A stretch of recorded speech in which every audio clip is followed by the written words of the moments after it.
Next up, I had all of us into groups to talk about what is yoga. So I had us break up into smaller groups, giving markers and pieces of paper. And so on one piece of paper, one sheet, whoever wanted to write could write this, but what is yoga? And so make as much of a list as you can of what yoga is.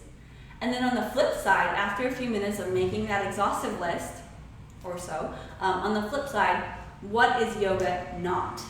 So what is it that maybe we perceive it to be initially, but it's actually not that?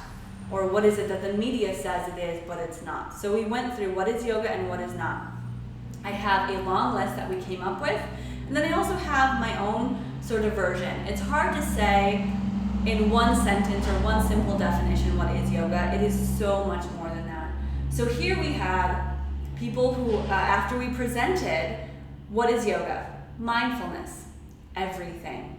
Vitality, time-changing expansion, slows your aging. Some of these were kind of more benefits than what it actually is, but that's okay.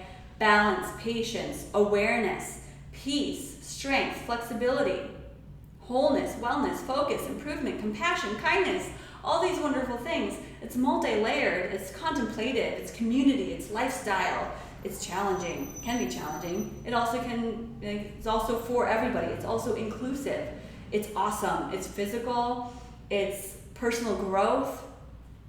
There's so much more we could go into that. So take some time for yourself to make your own list. What is yoga? You can just talk about some of the benefits or the components of it. Just ask yourself and make a list maybe of 10 things of what is yoga. And then on the flip side, what is yoga not? What is it not? This list was a little shorter, a little harder to come up with, but still we got some good answers here. Make your own list of what yoga is not. This list says religious, unachievable, exclusive. It's not just clothing or props. It's not competition, physical ability. It's not a fad. It's not unattainable. It's not a one-size-fits-all. It's not ego, perfection, hard, inaccessible, judgmental, mean-spirited, scary, pointless, the same, stressful, or impossible. In the binder, you will see a what is yoga? How can it be so simple yet so life-changing? What is yoga? So in this definition and the definition I'm sharing, I will read it straight to you. Yoga is simply the practice of awareness, or in another way, it's the art of witnessing, both internally and the world around you. It's more than just the shapes that we make in our body, much more than just a physical practice. And we can bring yoga into all areas of our life, on and off our mat. So the word yoga is traditionally from the Sanskrit language. It means to yoke, join, attach, or connect. It means union or communion. We must discipline the intellect, mind, and the emotions, the body, and everything to enable us to live evenly in all aspects of life.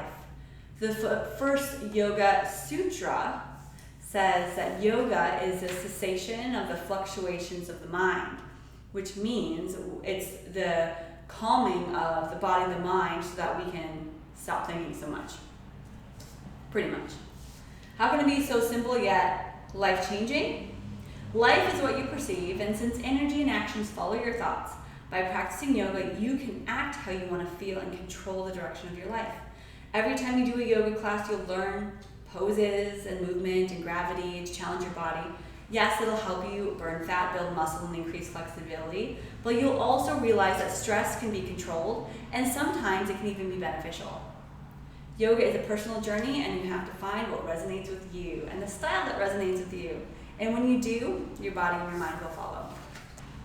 I love this little saying right here, the goal of yoga. It was written by Rachel Grayson, probably in an Instagram post. She's also known as Yoga Girl. So the goal of yoga, no, it's not the handstand. The yoga pose is not the goal. Becoming flexible is not the goal. Standing on your hands is not the goal. The goal is to create space where you were once stuck, to unveil layers of protection you've built around your heart, to appreciate your body and become aware of the mind and the noise it creates, to make peace with who you are. The goal is to love, well, you. Come to your yoga mat to feel, not to accomplish. Shift your focus and your heart will follow.